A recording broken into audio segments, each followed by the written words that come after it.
Early on Monday morning, news broke that Paul Manafort and his former business partner Rick Gates were turning themselves into federal authorities to face charges related to Special Counsel Robert S. Mueller's investigation into Russian meddling in the 2016 election. Below, an overview of why Manafort in particular may have been ensnared by Mueller's investigation. As a lobbyist and political consultant in the 1980s, Donald Trump's former campaign chairman Paul Manafort worked with international clients that included two dictators who were then allied with the United States.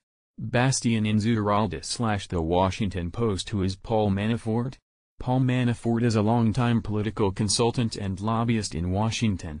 His career took two tracks that are important for understanding how we got to this point. The first is that Manafort helped multiple Republican presidential nominees manage their efforts at their party conventions, including Gerald Ford in 1976, Ronald Reagan in 1980 and 1984 and George H. W. Bush in 1988.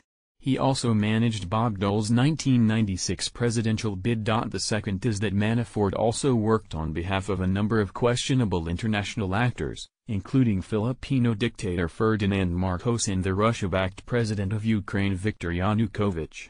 Yanukovych was ousted in 2014, during the period in which Russia-Ukraine tensions spiked.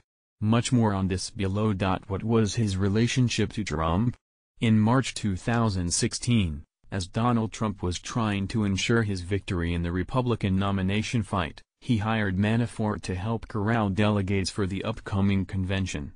At the time, you may remember, there was a lot of talk about whether or not Republican delegates pledged to Trump would hold steady as the convention unfolded.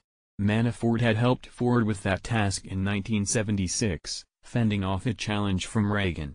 The recommendation to hire Manafort came from Trump's longtime ally Roger Stone, who'd formed a lobbying firm with Manafort after the 1980 election. Manafort accepted a position with the Trump campaign for no salary.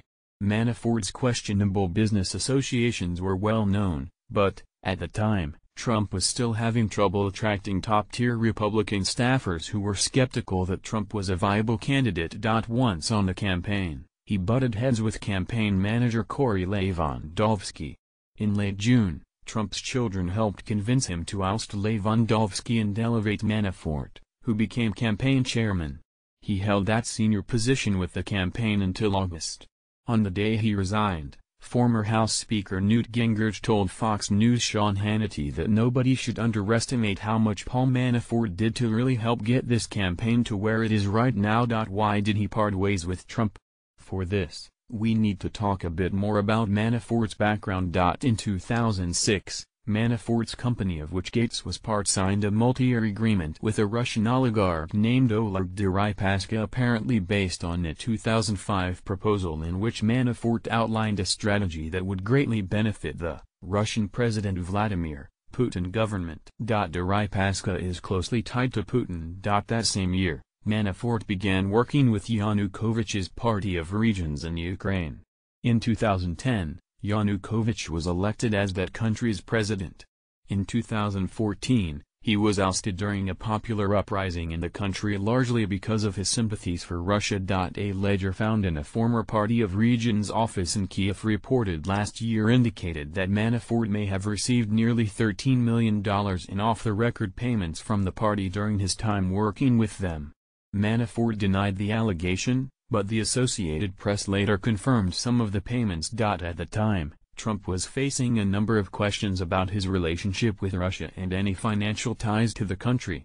Revelation that his campaign chairman may have been paid by a Russian-backed political party helped spur Trump to oust Manafort from his position. Does this news prove that the Trump campaign colluded with Russia?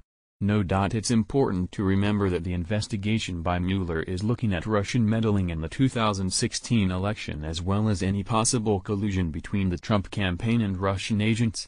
But as an arm of the Justice Department, Mueller's team is also authorized to investigate any matters that arose or may arise directly from the investigation. Think about it this way. If the police were called to your house to interview you about noise complaint and saw you standing over a dead body holding a knife, that might also come up as a subject of conversation. What do the charges relate to? The indictment includes 12 counts, focused on a few things: misleading the government, failing to register as a foreign agent, laundering money, and failing to report foreign income. It includes a conspiracy charge which is broadly about misleading the government, including that Manafort and Gates provided FA